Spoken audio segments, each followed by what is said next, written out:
Hey, it's your contrarian soul guide, Dawn, and you're listening to Sovereignty Rising, the space where we unlearn the fear and reclaim the flame. Today, I'm excited to share with you an 8-part series about the principles of co creation. We're beginning with You're Not Manifesting, You're Co Creating, the truth about fate, destiny, and the power of sacred choice. You're not here to manifest a better life. You're here to co-create a truer one. But co-creation isn't about vision boards or manifesting hacks. It's not about controlling the universe to get what you want. It's about partnering with Source, with your soul, with the earth, with the divine blueprint that already lives inside of you. And in this 8-part series, we're going deep into the mystical mechanics of your power, into the 7 sacred principles that govern how we actually shape our lives. But before we get into those, we have to clear something up. Are you living by fate or rising into destiny? Let's start there. Welcome to Sovereignty Rising. Ditch the fear, embrace your flame. I'm Dawn Elgin, contrarian soul guide, visionary mystic, and creatrix of practical spiritualism. And this is the space where we strip away the fear, burn the old stories down, and reclaim the power that was never truly lost, just buried. Here, we dive into raw, unfiltered conversations on emotional healing, spiritual awakening, and the art of unlearning everything that keeps you stuck, small, and disconnected from your truth. Together, we rise like phoenixes. Flame first, fear last. Let's rise together. Co-creation is not you calling the shots. And it's not you leaving everything up to the universe either. Co-creation is the sacred middle path between surrender and sovereignty, between listening and choosing. It's the mystical dance between you and the divine. Let's start with fate versus destiny. Let's make a distinction that really changes everything. Fate is what happens when you stay unconscious, when you stay in that habitual consciousness, in the loop. It's living by default, old patterns, wounds, karma. As Carolyn Mace teaches, fate is the result of ignoring your power of choice. It's being carried by the current without questioning where it's taking you. It's abdicating your power. Destiny, on the other hand, is what you activate. Destiny is born when you wake up, when you choose differently. It's when you partner with the field and say, I'm here, I'm listening, and I'm ready to create in alignment with my soul. Fate is repetition. Destiny is revelation. Fate is rooted in your pain, and destiny is born from your presence. As Eckhart Tolle would say, the only thing that ever changes your life is the power of this moment. That's not poetry. That's quantum fact. When you choose consciously, soulfully, and in alignment with truth, you step off the fate track and into your sacred blueprint. So, how exactly do we co-create with the universe? Well, there's principles, and there's 7 of them, and here's what we'll be diving into across this entire series. The first one is choice, the moment-to-moment power that determines your field. Truth, living in integrity with your soul's knowing. Time, understanding divine timing versus ego urgency. Attention, where your energy goes, reality follows. Faith, surrendering into the unseen while staying anchored in power. Compassion, holding yourself and others in grace as work unfolds. Responsibility, owning your field, your frequency, and your life. Each of these is more than a concept. It's a practice, a lived experience. And when embodied, they unlock the field of true co-creation. So as we start, let's do a grounding practice together. My favorite one, I do it every day, tethering earth and ether. So let's drop in wherever you are and take a moment to come into your body. Close your eyes and take a slow, deep inhale. Just start to notice your breath. Notice where it's landing in your body. Notice how your navel rises as you breathe in and gently falls as you breathe out. Noticing how your body expands as you inhale and then gently retracts as you exhale. And with each breath, letting the breath move deeper and deeper. And then breathing all the way down into your pelvic bowl. And as you exhale, send it down into the earth through your sits bones or through your feet, dropping these energetic roots like tap roots all the way down, connecting into the quantum healing field grids and networks that are held there, connecting into the field of unity consciousness, connecting into the benevolent guiding consciousness, our Earth Mother, plugging into the crystalline core of the earth. And then as you inhale, draw that breath all the way up, that central pillar all the way up into your body. And as you exhale, let it merge. As you inhale, breathing all the way down into your pelvic bowl. And this time as you exhale, releasing through the crown of your head, like you're sending energetic roots up into the ether, like a banyan tree or the tree of life, sending those roots up, up, up, connecting into the quantum healing field grids and networks that are held there, connecting into that field of unity consciousness, connecting into Father Sky, our star, the sun, connecting in to Mother, Father, God Source. And now as you inhale, draw this energy all the way down that central pillar and back into your body. And as you exhale, let it merge. Each breath harmonizing the divine feminine and the divine masculine within you. With each breath, feel yourself becoming a bridge between ether and earth, a bridge between earth and sky, the feminine and the masculine, body and spirit, form and field. This is co-creation. This is a deep connection. We are constantly taught to force life, to push, to strategize, to manifest like it's a checklist. But here's what most people miss. We're not creating, we're clenching. And the thing about control is it always feels like responsibility. I'm just trying to make it work. I'm just being intentional. I should be happy. But here's the truth. The word should is a smoke alarm. It's the signal that we're not present, that we've fallen back into the trap of fate.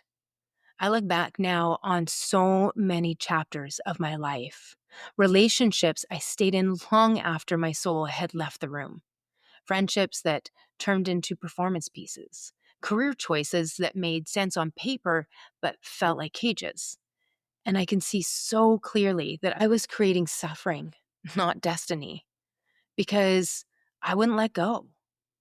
And it's that gripping that causes pain, holding on to what's familiar, to trauma that isn't even ours, to identity that is forged in survival. And that's what chaos feeds on. unreleased control. I remember listening to Carolyn Mace talk about fate and destiny, and something cracked open. I realized I had been orchestrating my life from fear. I thought I was choosing, that this was freedom, but I was really just reacting. And the suffering that was just an echo of fate. And that's when I got it. Destiny isn't something you chase, it's something that you allow.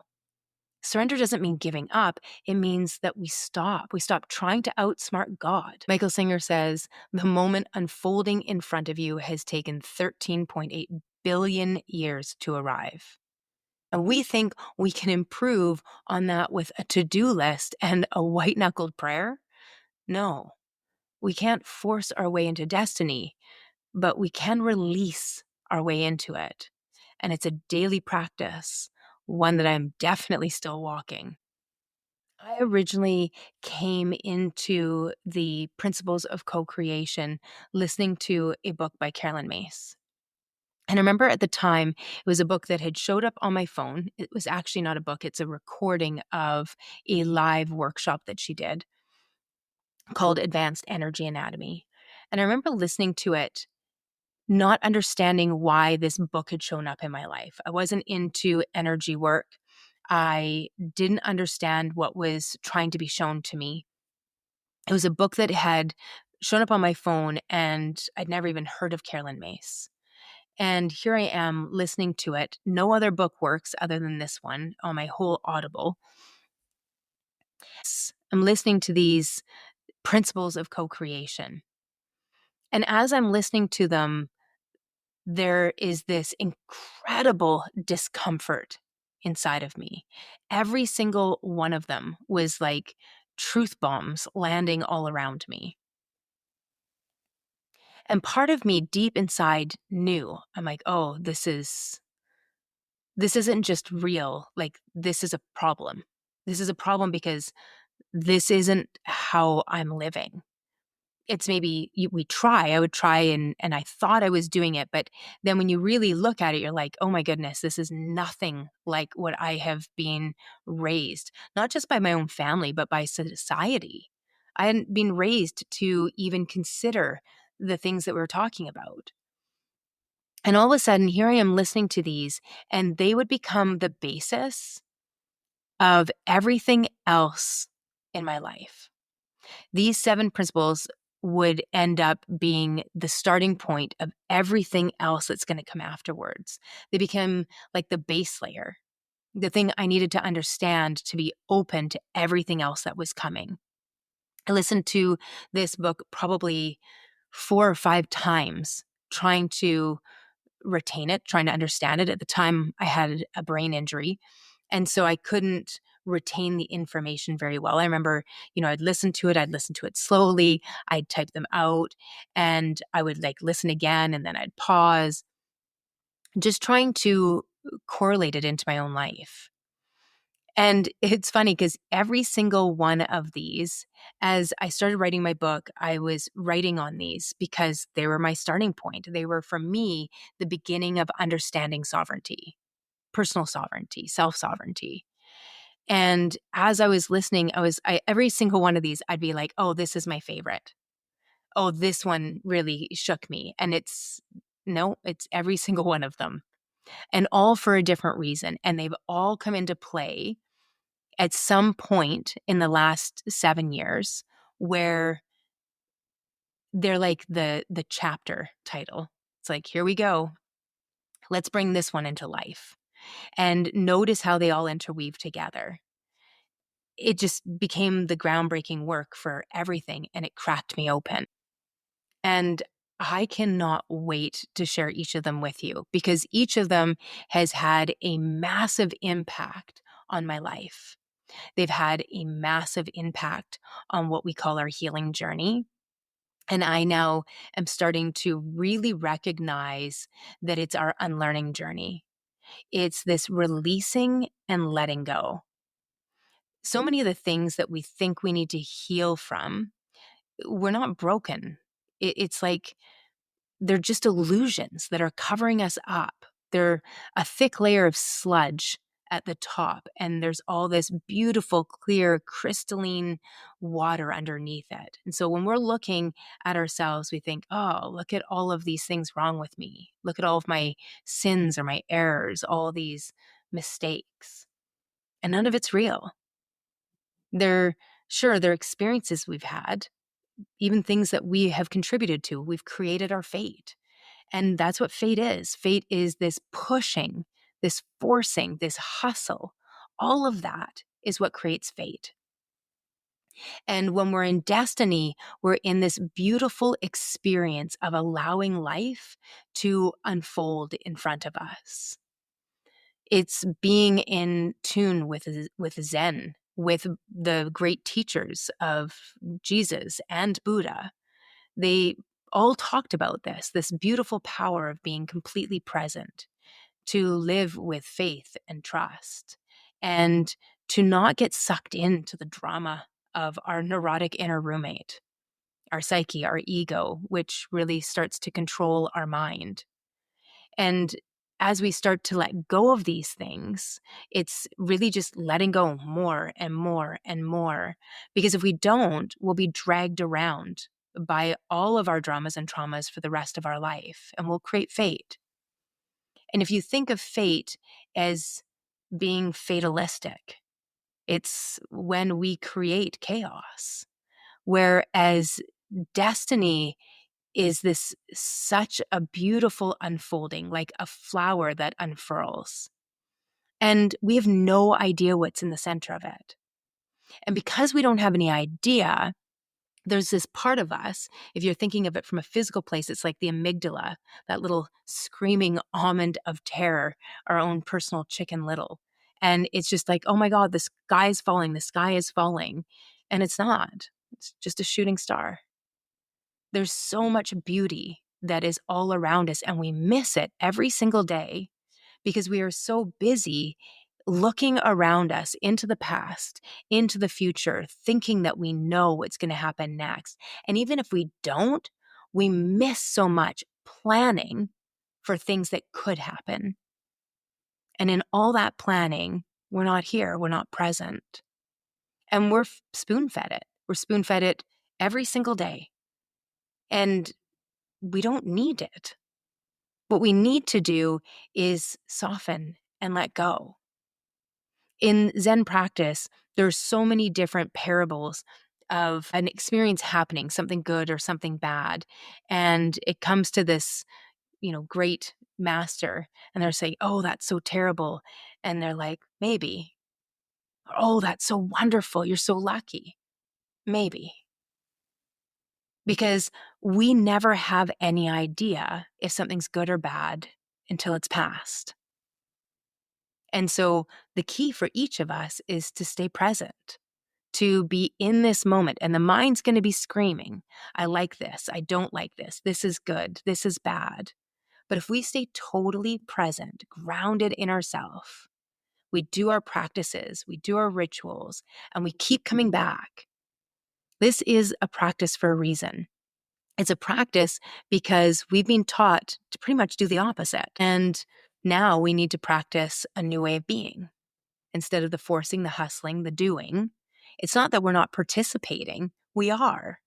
It's just that we're participating in present time, as opposed to from fear or anger or resentment or bitterness.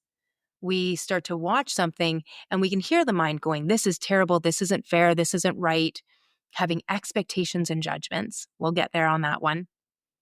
And our job is to release them, to let go of all of it, so that we can witness the beauty of life that's unfolding in front of us. A moment that we're experiencing right now took 13.8 billion years to be born. And we're saying, I don't like it. When we begin to co-create, to be a part of our own destiny, we start to watch and go, I wonder. Have you ever had one of those moments where it seems like the best thing that could ever happen? Maybe you get the guy, you date somebody that you've always wanted. Maybe you always wanted to be married and you get married. You have something that you've always dreamed of, the perfect job. And then you get there and it's not, it ends up being one of the worst things that ever happens. Or the opposite, something that seems like it's the worst thing that could happen to us. And it turns out to be one of the greatest gifts. That's how life works. What's big looks small. What's small looks big. We have no idea. Our mind categorizes and justifies everything and plans everything based in the past. It lives in time. It lives in the past or in the future only. Whereas our soul, our spirit, lives only in the present moment. It's an entity only of present time. And so every time we're being pushed or pulled forward or back, we are being separated from ourself, from our most deepest, most expanded self. And that's the journey home. The journey home is back into alignment, back to the eternal now. This has been a practice, one that I have to start every single day. When I began my surrender experiment almost 7 years ago now, it began because I had listened to the book, The Surrender Experiment by Michael Singer, and I was really shaken in awe to tears. His life is just so bloody beautiful when you let it unfold. But the idea of trusting that much, of letting go of all of our beliefs and our hurts and our pains, all of the past seems hard and it seems really, really scary. And we hold on to it with justifications that we need to remember this or it could happen again. It's just not true. So the practice of surrender, the practice of co-creating is a daily practice and it's a choice. And one of the reasons why I say it's a daily practice is because when we catch ourselves, because we will inevitably go back into a habitual loop. Just like you're driving along and suddenly you're at work and you have no idea how you got there. You are in a stream of thought. You're just habitually driving a vehicle. You weren't even aware of it. The same thing happens in our life. So there's going to be times that we get pulled into the drama of a conversation that happened, something that's going on with work, something that your partner said, something that your kids did. It's going to happen. And when it does, we don't want to beat ourselves up. It's like, whoa, I was still back there, which means I wasn't right here. And each time that we're not right here, we're not inhabiting our own body. We're not present. This is why I always say the person that has abandoned us the most is us. No one has abandoned me more than I have. I've abandoned myself every single time I've gotten into somebody else's business. Every time I have thought that I know what somebody else should do, and though should, it is our warning signal. Should and shouldn't. Always a time to start paying attention. And every time that we do this or we go into the future, we're not here. So every time I've done these things, I haven't been present. I've missed a conversation, a beautiful word, a moment, a sunrise, a sunset. Moments that we never get back. Now, as we go through this and we hit into Principle 7, we're going to be talking about the cyclical nature. And the good news is we maybe missed a moment, but we never fully miss our opportunities. So things that came by when we were 20, the package might change, but an opportunity will come again. We never miss our opportunities in life to create the things we were meant to create, that we planned, that we created contracts for. Those opportunities, they're going to look different, but they're still there right up until the day we pass. So I am excited about this, to share this with you. This year, it has been a deepening in this practice of surrender, a deepening into the practice of realigning and reconnecting with these principles, making them part of my daily practice, where I'm very intentional with it, not just riding along by the seat of my pants. This is an opportunity to create something beautiful. This year, after my mom passed, I have had so many opportunities, and yeah, I see them as opportunities, to release wounds and hurts and those dramas and traumas, some so deeply embedded. And as I've worked through them, what has been so phenomenal is getting to recognize my own journey, where I went from being this happened to me to, oh, I'm creating this. This is what fate looks like. And so as I moved through that, it was after my mom passed and being able to let that go that I was finally able to shift into this role of the contrarian soul guide. I was able to accept the nudge and the unfolding of creating the podcast, of Sovereignty Rising, and finally, recently, coming back to finishing my book. In that whole timeline, as the podcast was starting and I was getting ready actually to leave on a vacation, I had this moment of downloading my next coaching course. Because I didn't create Soul Alchemy by figuring it out. I didn't plan it. I didn't package it or perform it. I let it come through me. And so Soul Alchemy is really about letting go. It came from letting go of what I thought clients needed, of what I thought would be on brand, what I was supposed to be doing, and the way I was supposed to be creating what I was doing. It was letting go of what I thought the world would accept from a spiritual teacher. And instead, I just listened. I stopped performing. I stopped controlling, mostly, and I let the divine lead. I let myself be a channel as opposed to the choreographer. And it's been pretty radical. Even this podcast, this space, has been an experience in destiny over performance. I made a conscious decision to stop curating my voice, to stop trying to teach from a pedestal where it could be safer, and to just be present with you, to be present with each of my clients, each person that I brush against in life. Because co-creation isn't about doing more. It's about being available to God, universe, source, available to mystery, available to your own soul's truth. Your ego will tell you that to create, you have to push, you have to force, you have to hustle, that you need another degree, another strategy, another system. It's not true. Creation is not about force. Creation is about presence. Creation is you remembering that you are an aspect of God's source, a fractal of the divine that is here to co-create with source. It's creation getting to experience itself, not only in you, but through you, through your eyes. Think about that. Every time you look into the world, source, God's source gets to see itself through you. How freaking cool is that?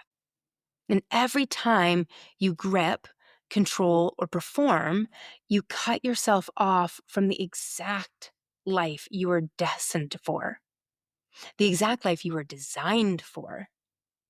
So here's what Soul Alchemy really is. It's not a course. It's not a framework.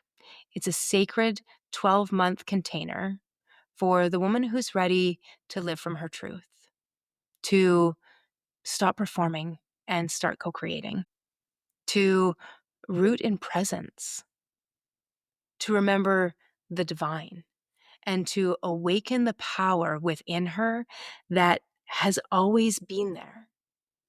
This isn't about fixing you. It's about finally being you. If that calls to you, reach out.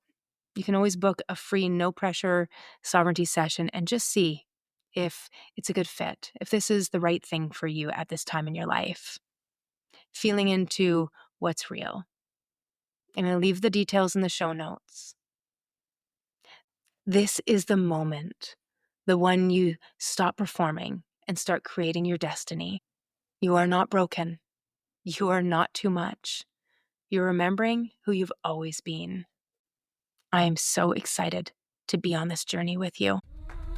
You are not broken. You are not too much. You're remembering who you've always been. And this journey is just getting started. If today's episode lit something in you, hit follow so you don't miss what's coming. And if you're feeling it, leave a review. It helps with more soul-led women find this space. Want to go deeper? Come find me on YouTube, Facebook, our private Facebook community, The Awakening Circle, Instagram, TikTok, or at our website, practicalspiritualismco.com, for all the ways we can rise together. Not to worry, all those links are in our show notes. Until next time, stay sovereign, stay bold, and keep that fire lit.